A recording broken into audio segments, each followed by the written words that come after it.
मौर्य वंश के तीसरे महान सम्राट अशोक ने कलिंग के युद्ध में भयावह प्रभावों को देखने के बाद बौद्ध धर्म अपना लिया था।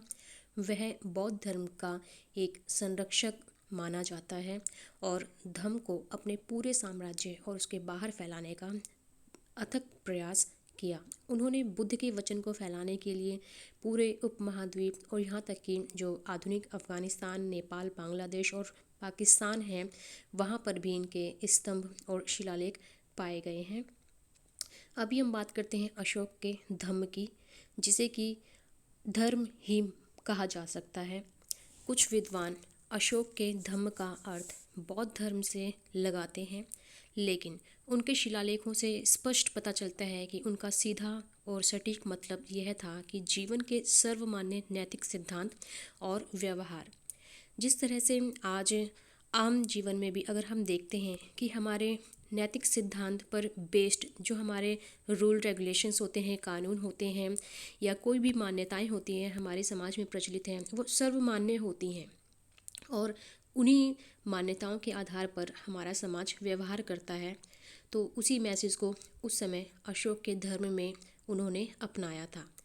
अगर हम बात करें इनके स्तंभ लेखों के, क्योंकि हम अशोक के बारे में या उनके धम्म के बारे में जब भी कोई जिक्र करते हैं तो हम पता लगाते हैं कि जो उनके लेख थे वो शिलालेखों पर, स्तंभों पर किस तरह से पाए गए हैं और इसी बिहाफ पर हम आज के कंटेक्स्ट में उनका वर्णन करते हैं, कंपैरिजन करते हैं। और देखा जाए तो अशोक के जो प्रसिद्ध 33 शिलालेख माने जाते हैं, लेकिन उनमें से अशोक के दूसरे व 7वें स्तंभ लेखों में धम्म की व्याख्या कुछ इस प्रकार से की गई है, जैसे कि नंबर 1, धर्म साधुता है।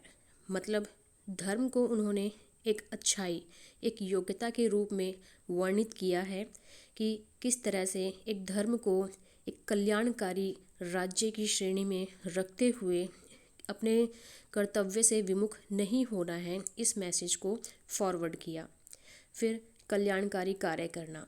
अगर देखा जाए कल्याणकारी कार्य करना, उन्होंने उस समय ये मैसेज शिलालेखों के थ्रू लोगों तक पहुंचाने का काम किया। आज भी अगर हम देखते हैं अपने भारतीय संविधान के भाग 4 नीति निर्देशक सिद्धांतों में, तो उसका भी सीधा और सटीक सा जो मैसेज जाता है दुनिया में वो ये होता है, उसमें कल्याणकारी योजनाएं हमारी दी हुई होती हैं। और फिर तीसरा अगर हम बात करें पाप ना करना। देखिए, पाप को शुरू से ही हर धर्म में किसी न किसी रूप में बताया गया है कि अगर आप पाप करते हैं तो नरक के भोगी होंगे। तो इसलिए ये ऑलमोस्ट सभी धर्मों में पाया जा सकता है कि पाप ना करने की जो प्रेरणा है हर धर्म देता है। फिर है दूसरों के प्रति मधुर व्यवहार। ये एक इंसानियत की कैटेगरी में भी आ जाता है कि आप अगर इंसान हैं तो ऑब्वियस सी बात है कि आप दूसरों के साथ अपना व्यवहार जो है वो उचित रखेंगे। उसके बाद आप दया और दान, ये चीज़ें भी कुछ मानवीयता को ही दिखाती हैं कि अगर आप मानव हैं तो किस तरह से आपकी दया भावना और दान का जो कर्म है वो आप करते हैं। क्योंकि अगर आपके अंदर दया भावना ना हो तो आप एक पशु समान ही माने जाएंगे। उसके बाद प्राणी मात्र का वध ना करना या उन्हें नुकसान ना पहुंचाना, और माता पिता व बड़ों की आज्ञा का पालन करना और किसी प्रकार की जीव हिंसा ना करना। अगर इसमें देखा जाए आज के कंटेक्स्ट में, अगर हम इसे कंपैरिजन करके देखते हैं तो हम बात करते हैं अपने 4th A पार्ट की, जो हमारे इंडियन कॉन्स्टिट्यूशन में दिया गया है, जिसमें हमारा 51A आर्टिकल हमें 11 दायित्वों के बारे में हमें सचेत करता है, जिनमें इनको भी हम कंपैरिजन कर सकते हैं कि हमारा दायित्व है आज की डेट में हम किसी भी जीव हिंसा या प्राणी मात्र को नुकसान ना पहुंचाएं और बड़ों की हमेशा आज्ञा का पालन करें। साथ ही गुरुजनों के प्रति आदर भाव, ये हमारे समाज का एक अभिन्न हिस्सा रहा है। आप अगर कभी गुरुकुल की प्रथाओं को पढ़ते होंगे, आचार्य चाणक्य के गुरुकुल के बारे में, तक्षशिला के बारे में पढ़ते होंगे, तो वहाँ पर गुरुओं के प्रति जो आदर भाव था, सम्मान का भाव था, उससे आप भली भांति अवगत रहे होंगे कि शुरू से ही गुरु ने जो बोल दिया वो एक पत्थर की लकीर होती थी और शिष्यों को उनके इन आदेशों का पालन करना ही होता था। तो इन चीज़ों से पता चलता है, इन बातों से पता चलता है, इन शिलालेखों से पता चलता है कि अशोक ने उस समय में जो प्रचलित गुरुओं की जो प्रथाएं थी उसको किस तरह से आगे बढ़ाने का काम किया, जो आज साक्ष्य के रूप में हमारे सामने उपलब्ध हो पा रहे हैं। फिर है मित्र, जानकारों, संबंधियों, ब्राह्मणों के प्रति दानशीलता और दासों व श्रमिकों से उचित व्यवहार करना। देखिए, आज के कंटेक्स्ट में अगर दासों को देखें तो हमारे जो फंडामेंटल राइट्स हैं उनमें अगर आप देखते हैं आर्टिकल 23 एंड 24, और जो दास हैं हमारे, और कुछ हद तक directive principle of state policy की अगर हम बात करते हैं तो उसमें दासों व श्रमिकों के लिए कुछ ऐसे नियत डिसाइड किए गए हैं जिसमें कि आज की डेट में कोई किसी को हम दास नहीं बना सकते हैं। और अगर कोई श्रमिक है तो श्रमिकों के लिए उनके जो वर्किंग आवर्स हैं, काम करने के जो घंटे हैं वो नियत किए गए हैं। मिनिमम वेजेस, न्यूनतम मजदूरी कितनी होगी, ये नियत किया गया है।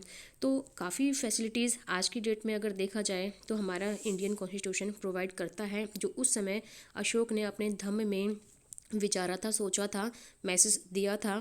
तो थोड़ा सा ये भिन्न है कि उन्होंने दासों को सपोर्ट तो किया है उनके प्रति, लेकिन उचित व्यवहार करने की बात की है। लेकिन आज की डेट में अगर हम देखते हैं तो दासों को अलाउ ही नहीं किया गया कि कोई हम दास रख सकते हैं या कहीं पर दास प्रथा पाई जाए। ये हमारे यूडीएचआर को भी अगर हम देखते हैं, universal declaration of human rights, उसमें भी दासों की जो प्रथा है उसको पूरी तरीके से खात्मा कर दिया गया है कि कहीं पर भी दास प्रथा नहीं पाई जानी चाहिए। इसी के साथ अगर हम देखते हैं कि हमारे एक थिंकर रहे हैं या फिलोसोफर कह लें कि डॉक्टर स्मिथ और डॉक्टर राधा कुमुद मुखर्जी, तो उनके अनुसार अशोक का धर्म सार्वभौम धर्म था क्योंकि उसमें सभी धर्मों के समान सिद्धांतों का वर्णन है। सार्वभौम धर्म क्या होता है कि मतलब कि सार्वभौम धर्म की एक धर्म जो इंसानियत का धर्म होता है और वो हर जगह पाया जाता है, हर जगह व्याप्त होता है, उसकी कोई एक मात्र परिभाषा नहीं हो सकती है। वो जहाँ पर भी आपका मन किसी के दुख में दुखी हो जाता है तो समझ जाओ वहाँ पर धर्म है, और वो सार्वभौमिक धर्म की संज्ञा में आ जाता है, जो कि हर जगह व्याप्त पाया जा सकता है। देखा, जब वास्तव में अशोक का धर्म मानवीय भावनाओं से ओतप्रोत था। शिलालेख विशेषज्ञ फिलीट के अनुसार अशोक का धर्म बौद्ध नहीं, राजधर्म मतलब कि राज आज्ञा था, कि जो राजा ने जो आज्ञा दे दी वही धर्म है। और लेकिन साथ ही साथ वो इस बात को भी मानते हैं कि राजा की आज्ञा में वो धर्म नियत होना चाहिए जो कि उस समय प्रचलित था, जिसमें कि राजा का ये कर्तव्य होता था कि अपने प्रजा के सुख में ही वो अपना सुख समझेगा और प्रजा के दुख में वो दुख समझेगा। और इसी के साथ ही अशोक के धर्म की मुख्य विशेषता बताई गई है लोक कल्याण। लोक कल्याण को अगर हम देखते हैं तो हमारे जो directive principle of state policy Indian constitution के राज्य के नीति निर्देशक सिद्धांत, वो टोटली हमारे लोक कल्याण के कार्यों को दर्शाते हैं। उसमें जितने भी आर्टिकल या अनुच्छेद रखे गए हैं वो सारे के सारे हमारे लोक कल्याण से संबंधित हैं। आज की डेट में जो भी पॉलिसीज़, नीतियाँ वगैरह बनती हैं, सरकारें जो भी योजनाएं बनाती हैं, वो किस लिए, पब्लिक वेलफेयर के लिए ही बनाती हैं।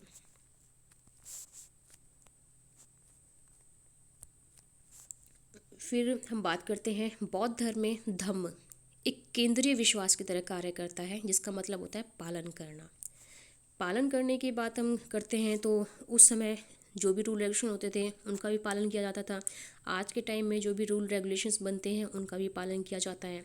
तो धम्म में एक केंद्रीय विश्वास की बात की गई है कि एक विश्वास होना चाहिए कि हाँ, सामने वाला जो भी हमें फॉलो करने के लिए कह रहा है उसका हमें पालन क्यों करना चाहिए। हम पालन तभी करते हैं जब हमारा उस पर विश्वास बना हुआ होता है, जिसका मूल रूप से अर्थ निकलता है कि धम्म ब्रह्मांड के धर्म और प्राकृतिक व्यवस्था को धारण करता है।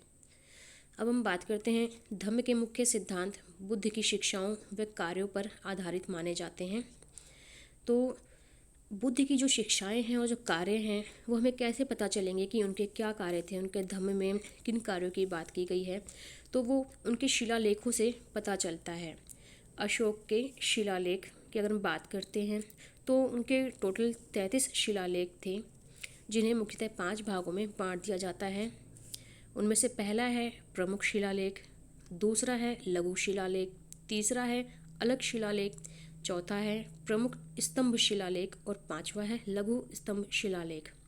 देखिए, शिलालेख की जब बात आती है तो सबसे पहली चीज़ तो आप ये समझ जाइए कि शिला मतलब पत्थर, पत्थर पर गोदा गया लेख होता है शिलालेख। वो किसी भी पत्थर की जो फॉर्म में होता है उस पर गोद दिया जाता है। और लघु की अगर हम बात करें तो उसके साइज़ की छोटा है या बड़ा है, दीर्घ है, तो उसके साइज़ को कॉल करता है लघु। और जब हम स्तंभ की बात करते हैं तो वो खंबे की आकार में ही एक शिला होती है जिस पर कि अपना मैसेज जो है वो गुदवा दिया जाता है।